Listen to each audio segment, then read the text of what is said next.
Well, hello everybody, Mr. O here, and I almost made a great mistake last night. I was teaching a lesson to you guys, and I realized I was making assumptions without teaching. And I actually used the paper where I was showing line weight. Line width, line weight, you'll probably hear it both ways. Its probably proper term is line weight. And that is basically the weight and the darkness of your line.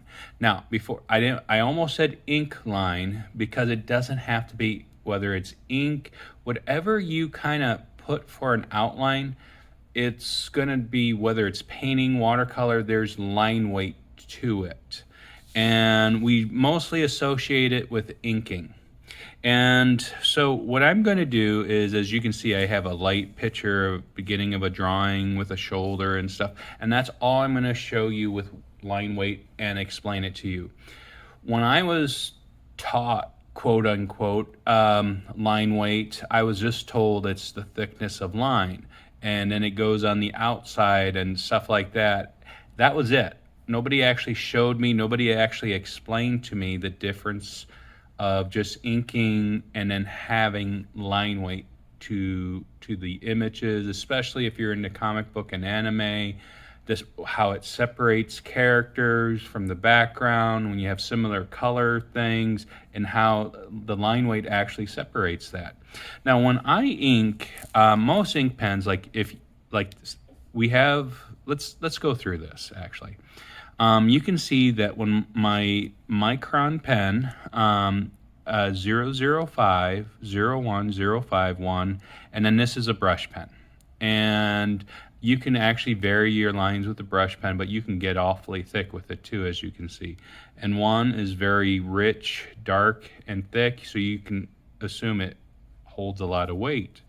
And then the 005 is very thin. So if I had a 003, you can imagine it'll be a lot thinner than that. And what I got is my 03, because when I ink now, I usually go between a 03 and a 05. Now, 05 is basically equivalent to maybe an ultrafine Sharpie. That could be a 06, 07, 2, depending on how the flow of the ultrafine Sharpie. I only tell you that because it seems like everybody has that, or can find that on the cheap.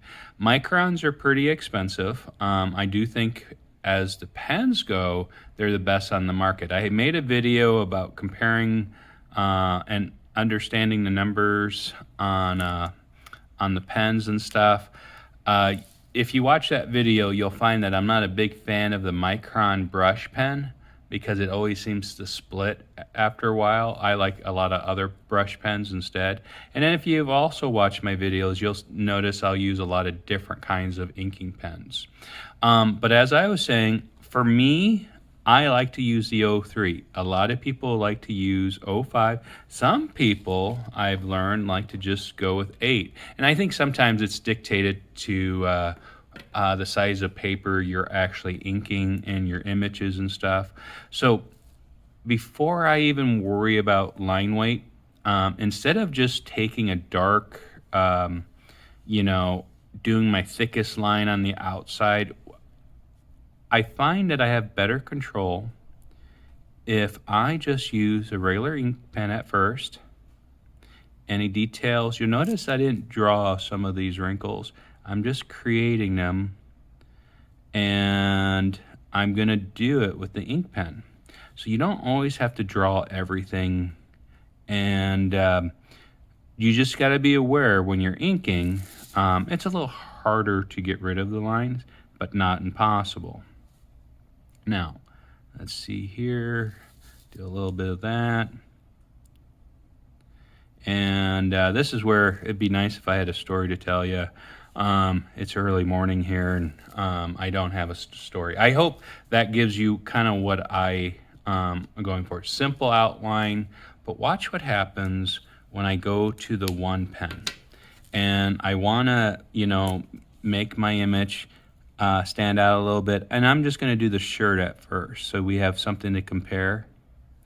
And now what's nice about the one pen, I can actually thin the line a little bit. It's not a brush pen, but it does have brush-like qualities. And where I can actually be a little thinner, not as thick. And now watch this. This is something that took me a while to understand, not to always have to go through. Now, could I go through? Could I take this line and go through? Yes, but it just depends. I will do more like on a face. I might do a little bit more with line weight, and sometimes within the hair, I might do a little bit more with line weight. And as you can see, now just the image is starting to pop out to you.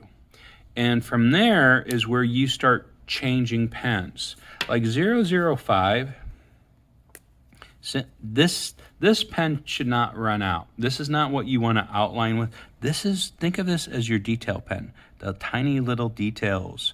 Not for pointillism, but when you're doing kind of little wrinkles. Now it could be for pointillism. I should just take that. And let's just say for some reason there's just a lot of wrinkles or something going on, and I just need lots of like little dashes or thinner lines just to kind of emphasize what I'm doing. And you can be a lot looser with it.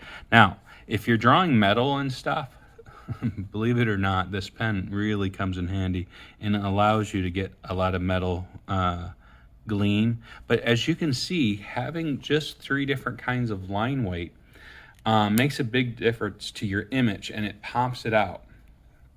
And when you want to add a little details to your face, this is what really, the smaller pens go a long way.